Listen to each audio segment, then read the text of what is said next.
inesperadas de Dios, el autor Joe Stowe afirma que la información limitada siempre conduce a conclusiones limitadas. Es decir, si no tienes suficiente información, entonces vas a llegar a una conclusión equivocada. Y para ilustrar su punto, que la información incompleta conduce a una conclusión errónea, Stowe cuenta la historia de un ranchero de Texas que estaba en Alemania en una gira me he equivocado, en una gira de consultoría agrícola. Al pasar por una pequeña granja, el tejano le preguntó al granjero alemán cómo de grande es su terreno. Oh, dijo el granjero, no es muy grande, es una milla para aquí, una milla para allá, otra milla para aquí. Dirigiéndose al ranchero de Texas, el alemán preguntó, ¿y cómo de grande es tu terreno? Bueno, dijo el tejano, no sé cómo decirte esto, pero si te subes en mi camioneta cuando sale el sol y si lo manejas todo el día hasta que se ponga el sol, todavía sigo en mi ranchero. A lo que el granjero alemán sonrió, asintió a la cabeza y dijo, yo sé, yo también tuve una camioneta como esa. O sea, ves, la información limitada realmente conduce a una conclusión errónea, pero eso no es un problema demasiado grave.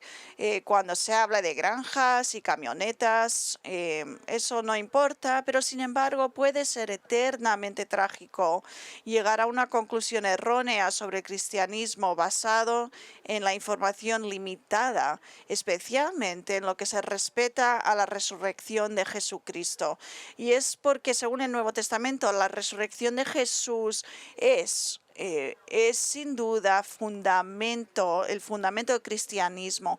Quita la resurrección y no hay fe cristiana. El apóstol Pablo reconoció esto cuando dijo y escribió en 1 Corintios 15, del 14 al 19, si no tenéis las Biblias podéis mirar arriba, dice, entonces, ¿qué?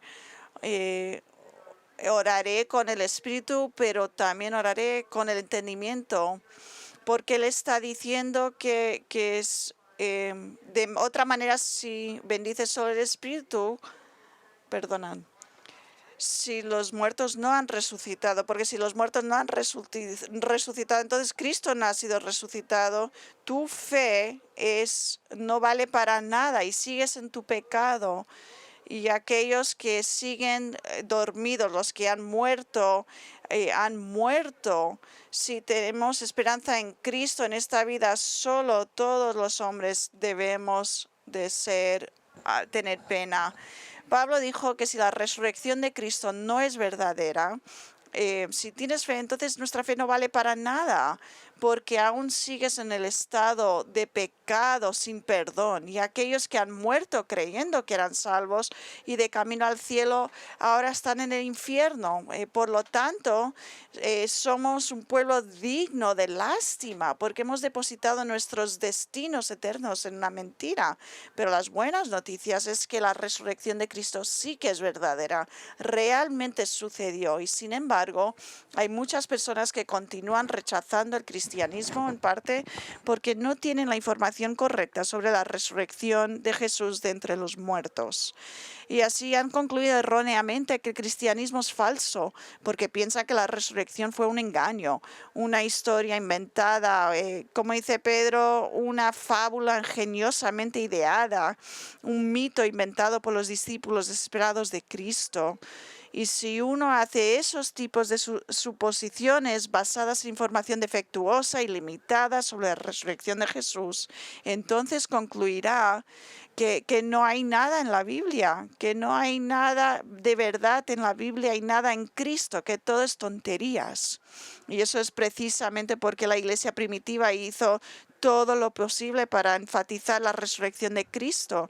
Por ejemplo, Pedro enfatizó que Cristo resucitó de entre los muertos. El primer sermón que dio un apóstol en Hechos 2, en el 22, dice, varones israelitas, escuchar estas palabras. Jesús el Nazareno, varón confirmado por Dios entre vosotros con milagros, prodigios y señales que Dios hizo en medio vuestro a través de él, tal como vosotros mismos matasteis a quien Dios resucitó, poniendo fin a la agonía de la muerte, puesto que no era posible que él quedara bajo el dominio de ella. A este Jesús resucitó Dios, de lo cual todos nosotros somos testigos.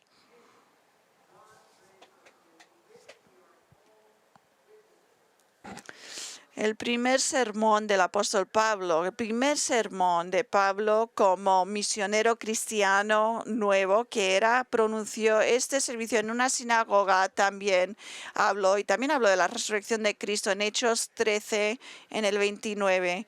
Y cuando habían cumplido todo lo que estaba escrito acerca de él, dice el Cristo, le bajaron de la cruz y le pusieron en un sepulcro.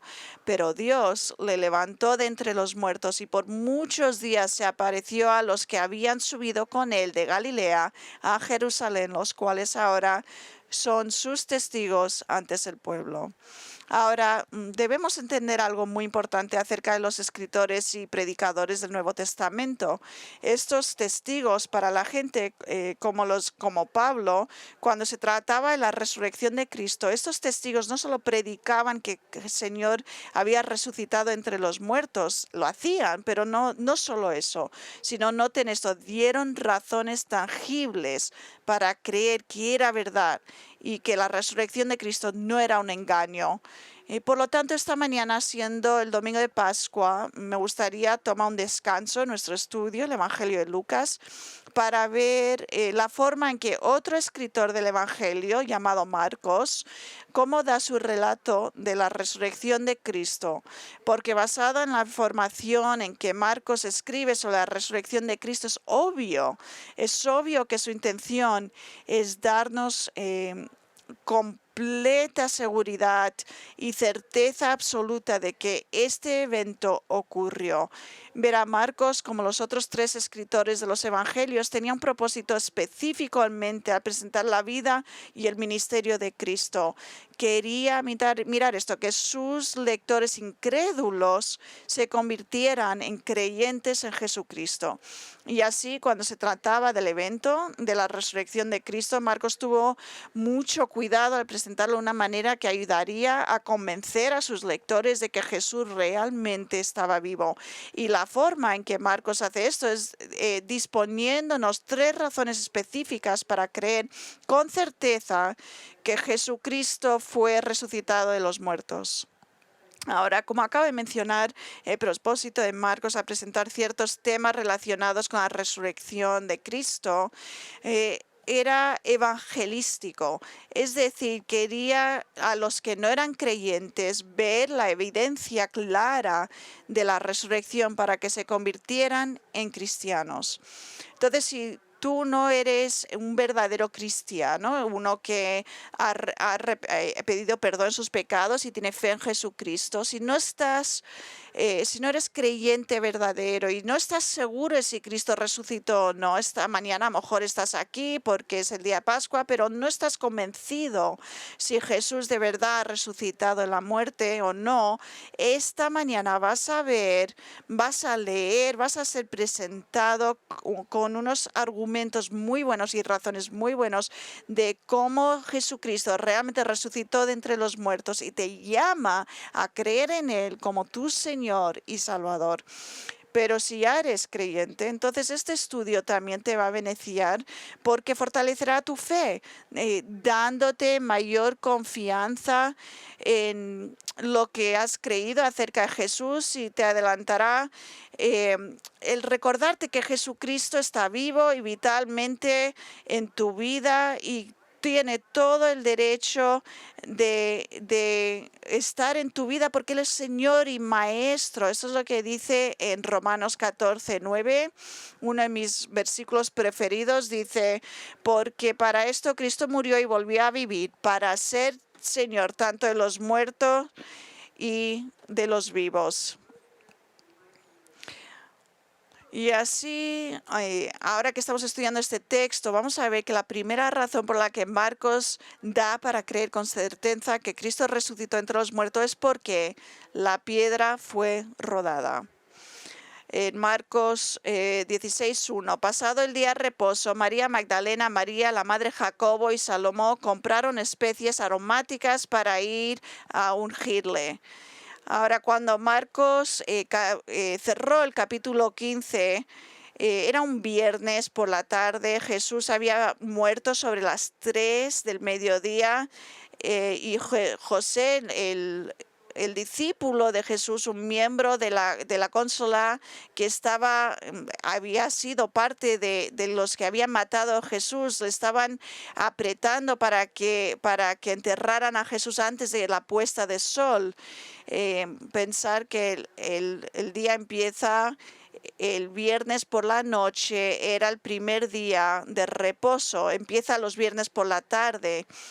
Vamos a ver al final de Marcos 15, del 42 al 43, cuando y al atardecer, como era el día, porque era el día de preparo, es decir, la víspera del día de reposo, vino José de Arimatea, miembro prominente del concilio, que también esperaba el reino de Dios, y llenándose de valor, entró a donde estaba Pilato y le pidió el cuerpo de Jesús. Ahora, en la antigüedad los judíos no trabajaban en sábado. De hecho, eso sigue siendo cierto en Israel hoy en día. Entonces la tarea de enterrar a Jesús tenía que realizarse lo más rápidamente posible antes de que comenzara el sábado, el día de reposo. Y la parte de la tarde que ya había llegado era realmente el final de la tarde, por lo que hoy llamamos tarde antes de que hasta la puesta del sol. Y luego comenzaba el sábado, pero el sol se pondría pronto, por lo que tuvieron que apresurarse con los preparativos del entierro. Por lo tanto, leemos en verso 46, vamos a repasar un poco para llegar hasta este punto. José compró un lienzo de lino y bajando de la cruz le envolvió en el lienzo de lino y le puso en el sepulcro que había sido excavado en la roca e hizo rodar una piedra a la entrada del sepulcro. Ahora, este versículo habla de varias actividades relacionadas con la muerte reciente de Cristo.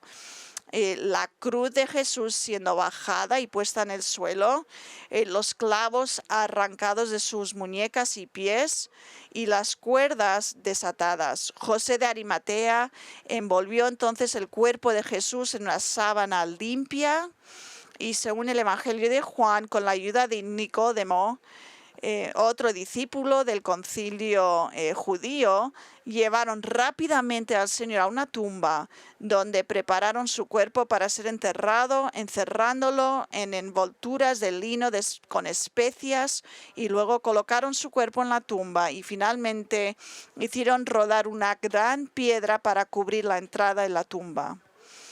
Ahora vamos a ver un vistazo más cerca acerca de esta piedra en unos minutos, pero primero quiero que os fijen en el último versículo del capítulo 15, 47. Y María Magdalena y María, la madre de José, miraban para saber dónde le ponían. Ahora la pregunta es, ¿quién eran estas mujeres? Pues, volviendo al Evangelio de Marcos, leemos en 15, 40 y 41. Había también unas mujeres mirando de lejos, entre las que estaban María Magdalena, María, la madre de Jacobo, el menor, y de José y Salomé, las cuales cuando Jesús estaba en Galilea les seguían y les servían, y había muchas otras que habían subido con él, muchas mujeres que subieron con él a Jerusalén. Entonces estas mujeres eran seguidoras de Cristo, del área de Galilea, que era en el norte, y habían visto y lo habían seguido a Jerusalén y habían visto con tristeza cómo mataban a su Señor y Maestro, y ahora habían observado dónde lo habían enterrado José de Arimatea y Nicodemo a Jesús. Pero en este punto no había nada más que hacer en este momento, porque el día de reposo se acercaba y no podían trabajar en el día del reposo, por lo que aparentemente abandonaron el sitio de la tumba y volvieron a la casa donde se estaban quedando, en Jerusalén. Y así es como termina el capítulo 15, con estas mujeres viendo donde José y Nicodemo habían puesto el cuerpo de Jesús. Sin embargo, con la apertura del capítulo 16, el sábado, ahora ya ha terminado, el día de reposo ha terminado, es el domingo por la mañana y estas mismas mujeres se aventuran a comprar algunas especies. Verá, el sábado por la noche, después de la puesta de sol, que oficialmente termina el sábado, cuando sale las estrellas, cuando ya se empieza a ver el sol, el día de reposo se acaba.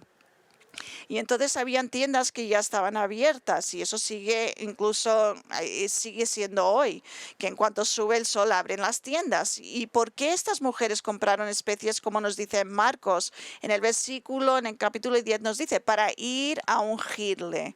Verá, a pesar de que el cuerpo de Cristo ya había sido ungido por José y Nicodemo con algunas especies y perfumes, con el fin de añadir fragancia para cubrir el olor de la decomposición, estas mujeres querían ungirlo personalmente con más especias. ¿Pero por qué? Si ya ha sido ungido, ¿por qué? Simplemente porque lo amaban y este iba a ser su último acto de devoción hacia él, iba a ser su último tributo de amor y amistad a su líder caído. Verás, no esperaban que resucitara, por lo que vienen a decir su último adiós y ofrecerle su último gesto de amor. Y así leemos en versículo 2, muy temprano, muy de mañana, el primer día de la semana, vinieron al sepulcro cuando ya había salido el sol. Ahora bien, estas señoras están tan ansiosas de realizar este último servicio a Jesús que el domingo por la mañana muy temprano fueron al sepulcro, llegando poco después del amanecer. Lo más seguro es que se fueron bastante antes de que subiera el sol, pero llegaron para ungir el cuerpo de Jesús. Pero a medida de que se acercaban a la tumba, se les ocurrió algo que no habían pensado antes. El verso 3, y se decían unas a otras, ¿quién nos removerá la piedra a la entrada del sepulcro? Ahora, en su celo, en su ansiedad y por ungir al cuerpo de Cristo, estas mujeres habían pasado por alto el hecho de que se había rodado una piedra para cubrir la entrada de la tumba. Y ciertamente sabían que ellas no tenían las fuerzas para mover esta piedra. Y según el Evangelio de Mateo, y además aquí en Marcos, dice una piedra grande. Un erudito de la Biblia explicó acerca de las piedras que se usaban para cubrir las tumbas de ese día. Dice, la tumba fue sellada con una piedra plana, circular, un disco o una roca que rodó por un surco inclinado hasta que estuvo seguramente frente a la entrada para mantener alejados a los intrusos. Para rodar esa piedra nuevamente hacia arriba requeriría la fuerza de varios hombres. De hecho, una autoridad que leí surgió que necesitarían mínimo 20 hombres para remover esa piedra. Eso es lo que pesaba esa piedra y por eso estas mujeres están preocupadas, porque sabían que no iban a poder mover la piedra. Entonces, ¿cómo podrían entrar en la tumba para ungir al cuerpo de Cristo? Bueno, fíjate en lo que pasó después, verso 4. Cuando levantaron los ojos vieron que la piedra, aunque era sumamente grande, había sido removida. Marcos nos dice que mientras estas mujeres caminaban y hablaban con la cabeza agachada para abajo, se encontraron con la tumba y al mirar hacia arriba vieron que la piedra ya había sido removida. Entonces, la pregunta natural que se debe de hacer en este punto es ¿quién movió la piedra? Hace muchos años, un periodista inglés llamado Frank Morrison se dispuso a demostrar que la historia de la resurrección de Cristo era un mito. Sin embargo, en el proceso de hacer su investigación, se convenció a sí mismo de la resurrección de Cristo y escribió un libro al respecto. ¿Sabes lo que se llamó? ¿Quién movió la piedra?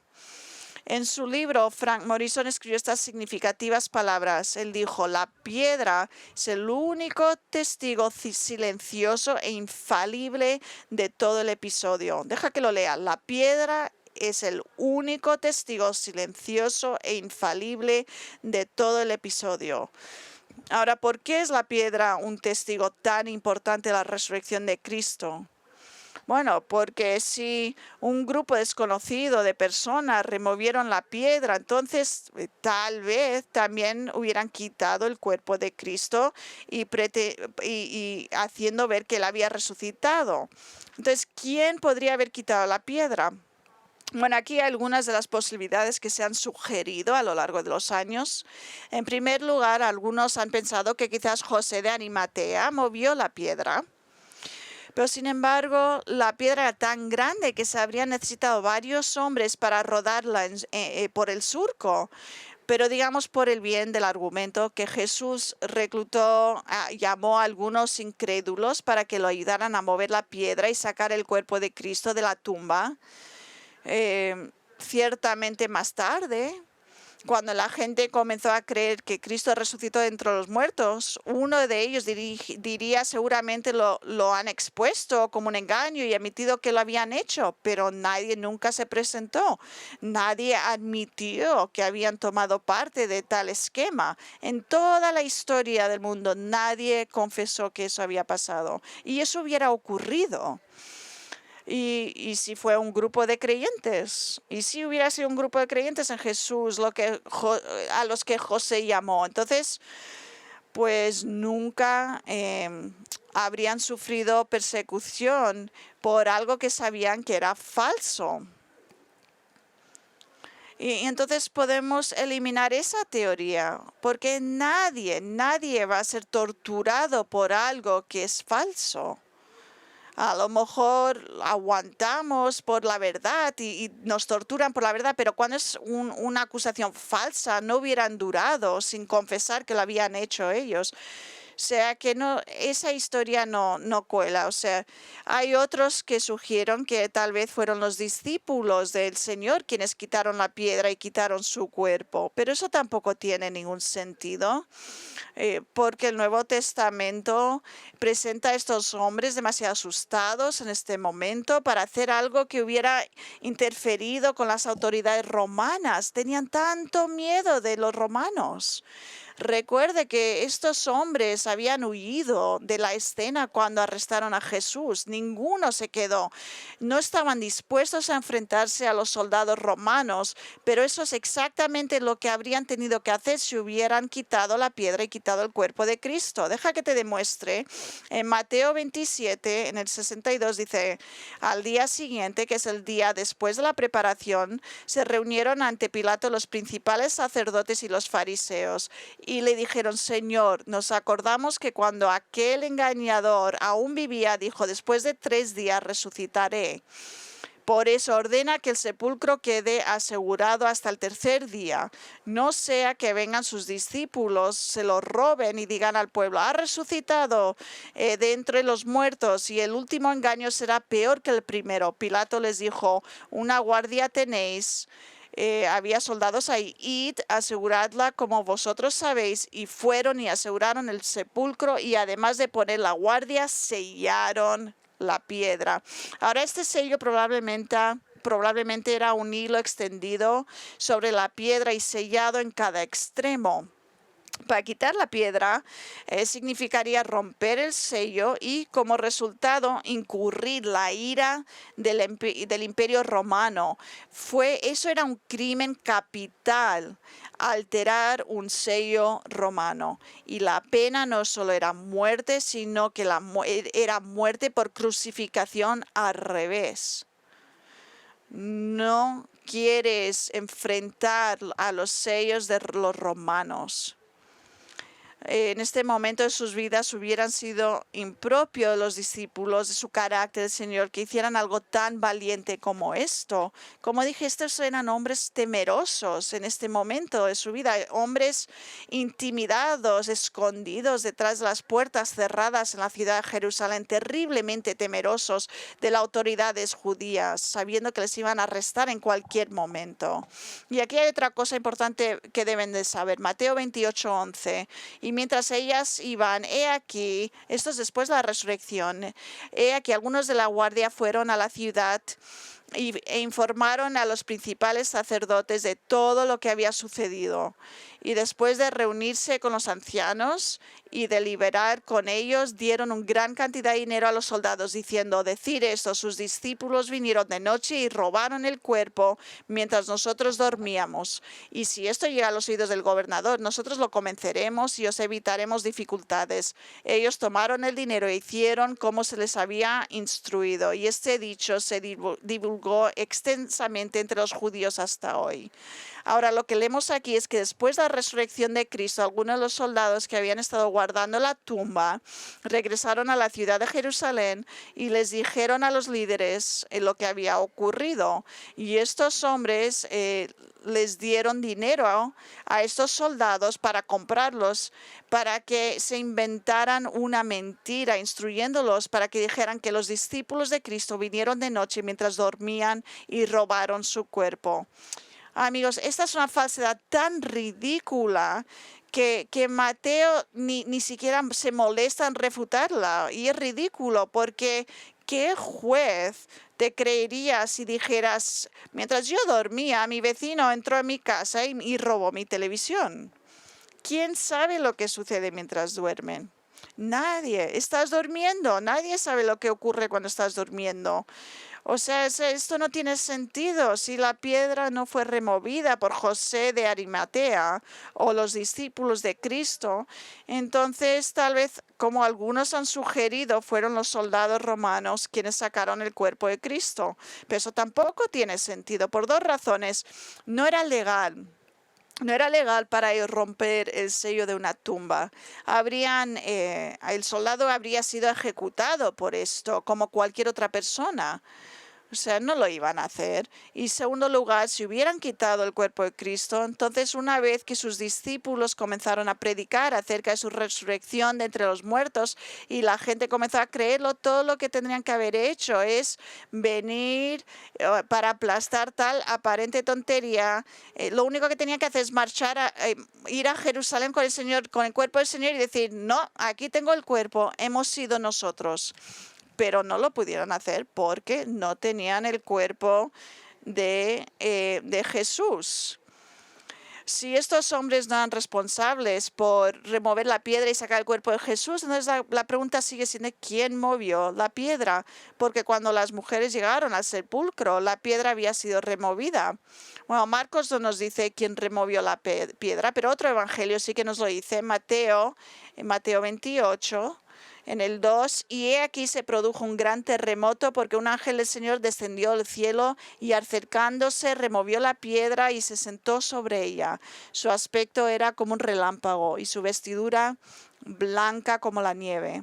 Y de miedo a él los guardias temblaron y se quedaron como muertos. Ahora Mateo nos dice que hubo un terremoto enviado por Dios y que un ángel... que había un terremoto que había ocurrido y que un ángel descendió desde el cielo y removió la piedra. ¿Pero por qué? ¿Por qué este ángel hizo rodar esta gran piedra en la entrada del sepulcro? Mirad, escuchad, lo hizo rodar para que las mujeres pudieran mirar dentro de la tumba y ver que Jesús no estaba allí. Mira, ningún ser humano en realidad vio a Jesús resucitar. La gente lo vio después de la resurrección, pero nadie fue testigo de la resurrección real en tiempo real. Jesús resucitó quizás en el momento del terremoto y luego caminó a través de las piedras de la tumba. Recuerde, la piedra solo fue removida para permitir que las mujeres miraran dentro, no para dejar salir a Jesús. Él no lo necesitaba. En su cuerpo resucitado y glorificado, Jesús habrá capaz de caminar a través de objetos materiales. Lo que hizo, y lo hizo más tarde, esa noche, cuando los discípulos estaban detrás de puertas cerradas en una habitación de Jerusalén. Y él simplemente se paró en medio de ellos, no pasó por la puerta, sino que de repente atravesó las paredes y estaba ahí y dijo: Shalom Alejem, la paz sea con ustedes. Ahora, amigos, en contarnos todo esto, Marcos está haciendo un punto, dándonos un punto. Su punto es que la entrada a la tumba estaba abierta para convencer a las mujeres de que Jesús había resucitado de entre los muertos. Y es por eso que este evento está registrado para nosotros en las Escrituras, para convencerte a ti de que Jesús ha resucitado de entre los muertos. O sea, ¿estás convencido de que esto de verdad ocurrió? Deberías estarlo, porque no hay otra explicación razonable de cómo la piedra había sido removida, aparte de que lo hizo el ángel. Como ya hemos visto, no tiene absolutamente ningún sentido creer que un grupo de hombres removió la piedra y quitó el cuerpo de Cristo. Cristo resucitó de entre los muertos temprano ese domingo, pasó por las puertas de la tumba y caminó, y el ángel removió la piedra para que las mujeres miraran hacia adentro. ¿Y qué encontraron cuando miraron dentro? Pues eso nos lleva a la segunda razón de la que Marcos nos da para creer con certeza que Jesús resucitó de entre los muertos. Uno, la piedra fue rodada por un ángel. Segundo lugar, la tumba estaba vacía. Verso 5, y entrando en el sepulcro vieron a un joven sentado al lado derecho, vestido con ropaje blanco, y ellas se asustaron. Como la entrada a la tumba estaba abierta, las mujeres pudieron entrar y mirar alrededor, y al hacerlo encontraron a un joven sentado ahí. Entonces, ¿quién era este joven? Bueno, este era el ángel que había quitado la piedra. Ahora me doy cuenta de que Marcos se refiere a él como un hombre joven, pero eso lo hace porque así es como se les apareció a las mujeres, este ángel. Sin embargo, Mateo nos dice muy claramente que era un ángel. De hecho, tanto Lucas como Juan en sus narraciones evangélicas dicen que habían dos ángeles, pero Marcos solo se concentra en uno de ellos, probablemente porque era él el portavoz. Ahora, si tuvieras un ángel o dos vestidos en túnicas blancas, vestiduras resplandecientes, como nos dice Lucas, un aspecto como relámpago, ¿cómo reaccionarías? Bueno, Marcos nos dice al final del verso 5 que las mujeres estaban asombradas, o sea, que significa que estaban llenas de emoción. De hecho, esta palabra griega en particular conlleva varias reacciones de miedo, angustia, terror, asombro. Es decir, estas pobres mujeres estaban aterrorizadas. Así que habla uno de los ángeles para calmarlas. Dice en el 6, pero él les dijo, no os asustéis, buscáis a Jesús Nazareno, el crucificado, ha resucitado, no está aquí, mirad el lugar donde le pusieron. Ahora el ángel les dice que no tengan miedo, porque el que están buscando, Jesús del pueblo de Nazaret, que fue crucificado, no está aquí. Estás buscando, pero no está aquí. Ha resucitado de entre los muertos. Ahora, amigos, esta simple declaración, ha resucitado, es el anuncio más grande del milagro, más grande que jamás haya ocurrido en esta tierra. Verá el significado teológico de la resurrección de Cristo que explican el resto del Nuevo Testamento, donde lo aclaran, es que Dios el Padre resucitó a Jesús de entre los muertos porque, mira esto, Él estaba totalmente satisfecho, el Padre estaba totalmente satisfecho con su muerte como pago por los pecados de los pecadores como nosotros. Esto es lo que leemos en Romanos 4, empezando 22. El apóstol Pablo lo explica, dice, por lo cual también su fe le fue contada por justicia. Esto es Abraham. Por justicia, y no solo por él fue escrito que le fue contado, sino también por nosotros, a quienes será contada, como los que creen en el ángel, en aquel que levantó de los muertos a Jesús nuestro Señor, el cual fue entregado por causa de nuestras transgresiones y resucitado para nuestra justificación. Deja que lo explique. Pablo está refiriendo al personaje del Antiguo Testamento, a Abraham, que le habían atribuido la justicia divina porque él creyó en Dios. Pablo dice que aquellos que creen en la muerte y resurrección de Cristo también son acreditados con la justicia divina. Eso es lo que significa justificación. Es la declaración de Dios de que somos legalmente que somos legalmente justos en su vista, porque Él ha imputado o Él ha acreditado, ha puesto encima nuestro la perfecta obediencia de Cristo a la ley. Eso te lo da cuando crees en Él. Nosotros no tenemos ninguna justicia en nosotros. Si vamos al cielo, no solo necesitamos nuestros pecados perdonados, pero necesitamos que el Señor nos quite y que no haya nada encima de nosotros, ningún pecado. Y Cristo obedeció perfectamente la ley. Y Dios puso sobre Cristo legalmente lo que merecíamos nosotros y nos declara a nosotros justos. Él enseñó su perfecta santa porque Jesús lo pagó todo y su justicia fue totalmente acabada. Y mirad, eso prueba que Dios había aceptado y había sido satisfecho con la muerte del Hijo, y por eso permite y eso acerca de su misericordia. Él puede declarar a los pecadores que piden perdón, que nos puede a esos pecados por los pecados que habían cometido, aunque Él era inocente y no lo merecía. Dios ahora con su justicia quedó perfectamente satisfecha con la muerte de su Hijo. Escucha, quiero explicar esto, porque cuando la gente dice esto es evangelio de Dios, lo que yo te estoy diciendo ahora es el corazón de lo que es el evangelio. El pecado nos separa de Jesús, nos separa de Dios. ¿Por qué? Porque Dios es perfectamente santo. Entonces Él no puede tener una relación con aquellos que han pecado. Y eso somos todos nosotros. Todos hemos pecado. Y su santidad, y ese es el problema. Él es santo, nosotros no lo somos, pero su santidad requiere justicia. Él no puede dejar que pequemos, y su santidad exige justicia en forma de castigo severo por nuestros pecados, y la Biblia llama juicio eterno en el infierno. El infierno es donde aquellos que nunca han confiado en Cristo son enviados, y los que están intentando pagar por su deuda y nunca podrán pagarlo porque su pecado es eterno ante un Dios eterno y su justicia. Pero la muerte de Cristo, estas son las buenas noticias. La muerte de Cristo fue un castigo sustitutivo por el pecado, en el sentido de que Él fue juzgado en lugar de los pecadores por los pecados que habían cometido. Él no.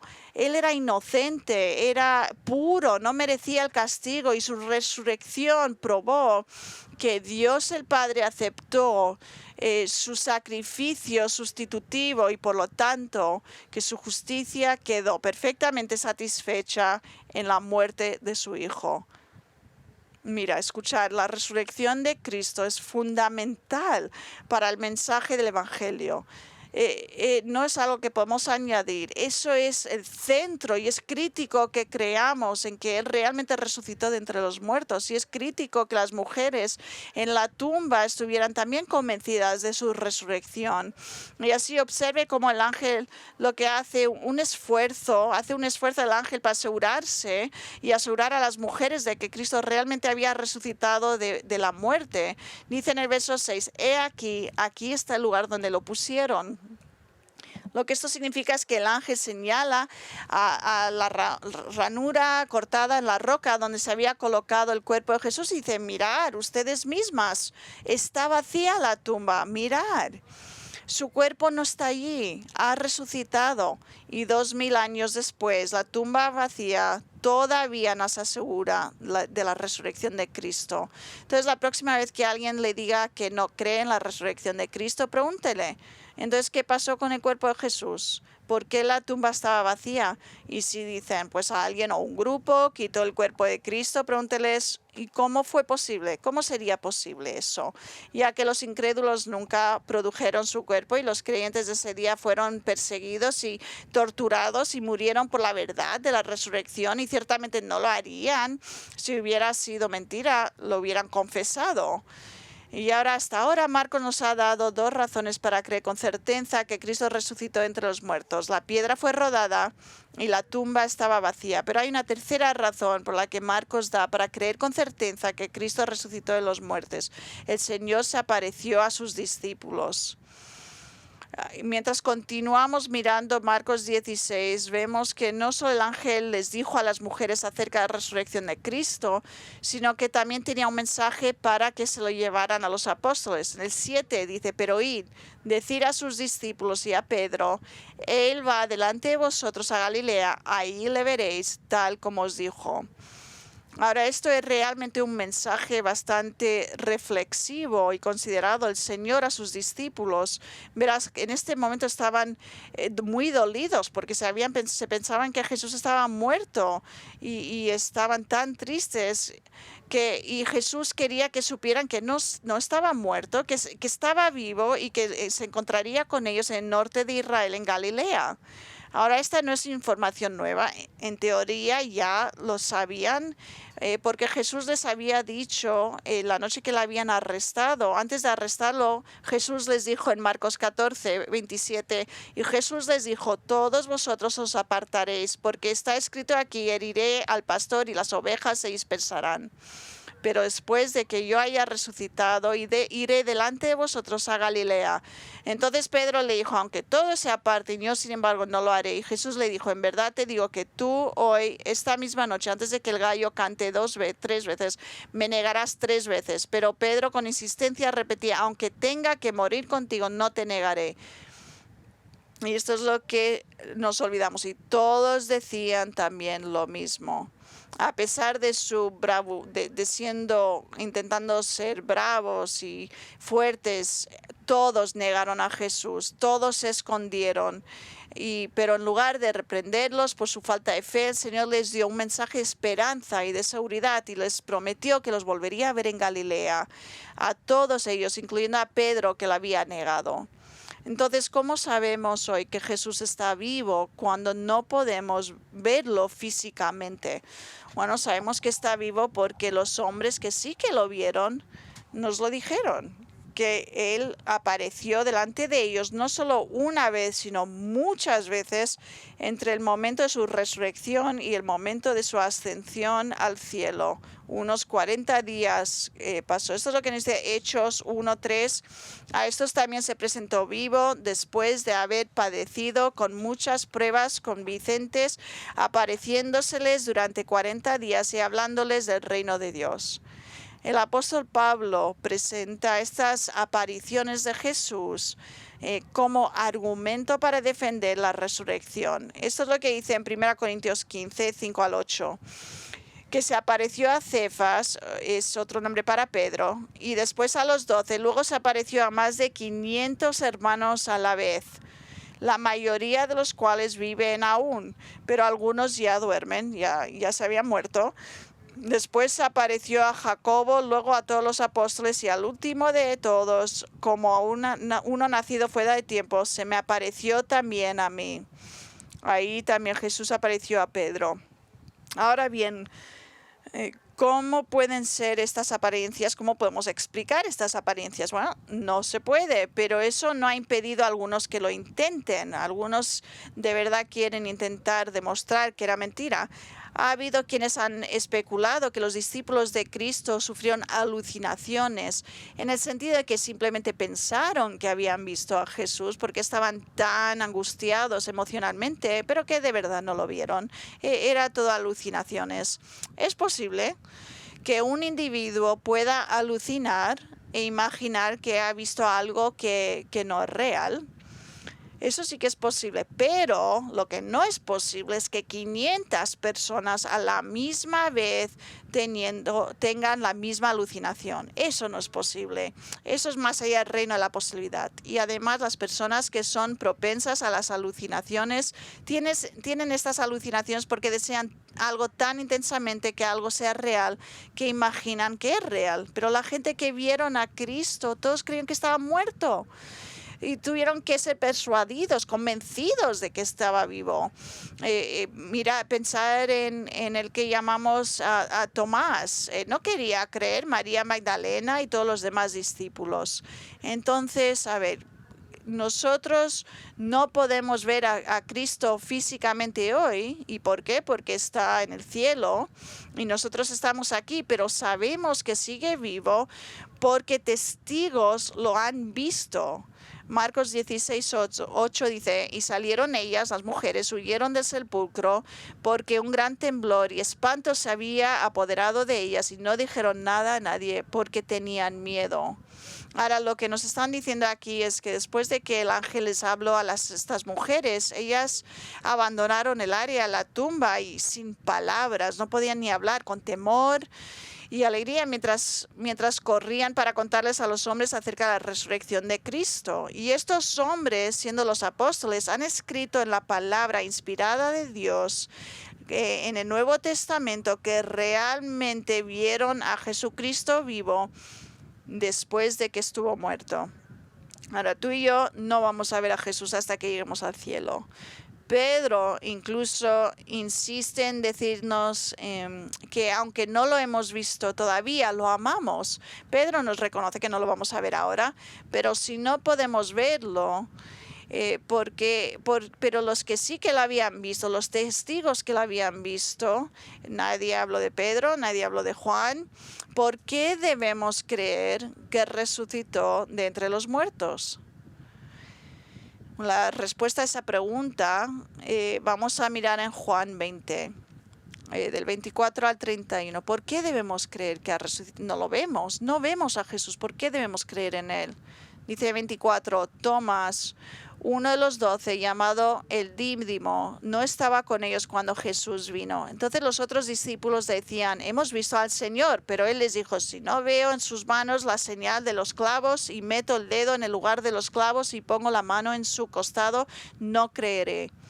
8 días después, sus discípulos estaban otra vez dentro y Tomás con ellos.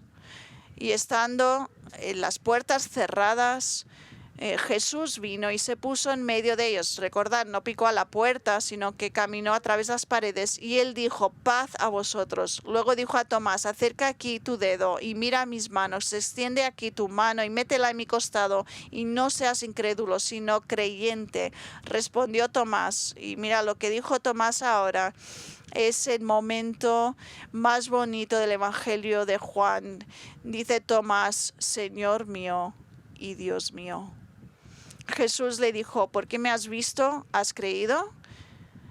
Dichosos los que no vieron y sin embargo creyeron. Esos somos nosotros. Dichosos los que no bienaventurados los que no vieron y sin embargo creyeron. Y muchas otras señales, milagros, hizo también Jesús en la presencia de sus discípulos que no están escritos en este libro. O sea que Juan escribió acerca de algunos milagros.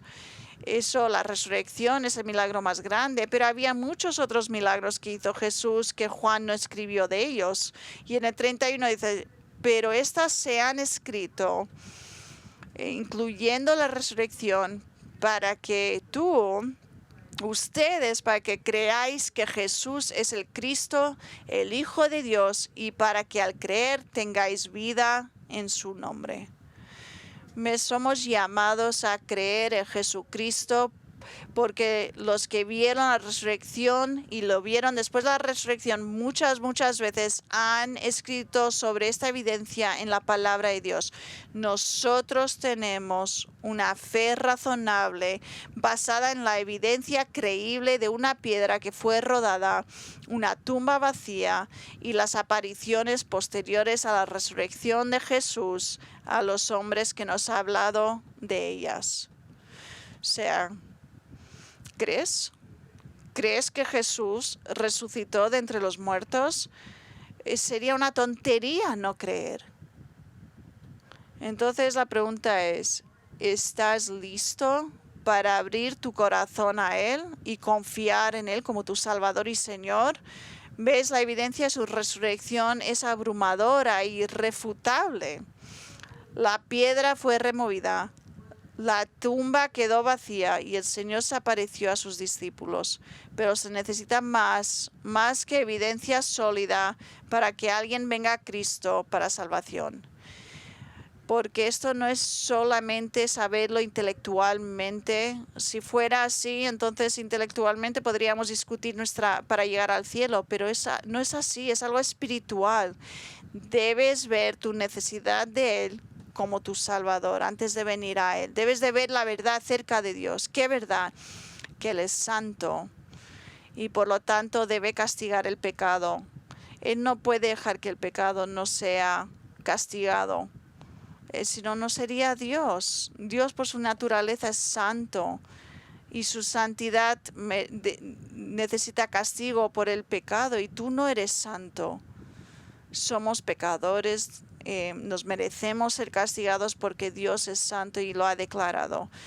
Y debes también ver la verdad acerca de Cristo, que es Dios que vino como hombre y que por su amor por ti, Él dio su vida para que el Padre lo castigara a Él en tu lugar. Y cuando ves todo esto y estás convicto, tienes ese convicto, ese momento en que sabes que estás mal y que tu pecado y estás listo para darte la vuelta y apartarte de tu pecado, entonces vienes a Cristo admitiendo que eres un pecador y confías en su muerte y ves a Cristo, pon tu fe en Él solo para tu salvación. Es la única manera de llegar al cielo, no Cristo y la iglesia y Cristo y buenas obras, sino Cristo, solo Cristo y la muerte en la cruz. Y al confiar en Él por tu salvación, la Biblia nos dice que Dios perdona todos tus pecados, pasado, presente, futuro, y te impute el amor y la justicia de Cristo. Si nunca has confiado en Cristo, no hay mejor día que hoy. El día de Pascua, domingo, día de Pascua, 2022. Urjo que lo hagáis, pero si ya conocéis a Cristo, tener ánimo, tener confianza en esta verdad, que Cristo resucitó de los muertos, está vivo, activo en tu vida, no lo resistas en tu vida, deja que Él reine sobre cada área de tu vida. Nada aparte de lo que aprendemos a las Escrituras es la verdad. Mira, Romanos 14, porque ninguno de nosotros vive para sí mismo.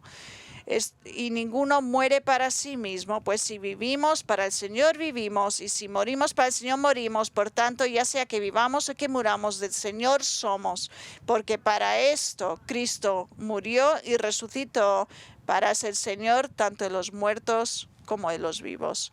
Ahora, si os gustaría hablar con uno de nuestros pastores sobre cualquier cosa que has escuchado hoy, voy a pedir que algunos de nuestros pastores vengan aquí delante al final del culto para hablar. Vamos a orar.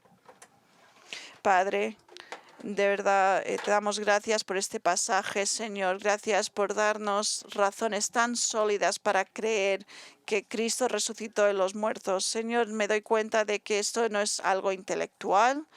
Te doy gracias por la evidencia que nos has dado.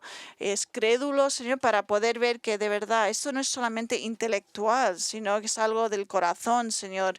Esto es como obras en las vidas de cada uno. Y pido, Señor, que hayan algunos hoy que clamen a ti, que te llamen Salvador, Señor, que tú empieces a reinar en sus vidas, Señor, y que empiecen a confiar en ti por su destino eterno. Y pido, Señor, para aquellos creyentes que están aquí, que tú les animes en su fe y que todos los que crean en ti vivan dándote gloria y teniéndote como Rey en su vida. En tu nombre oramos. Amén.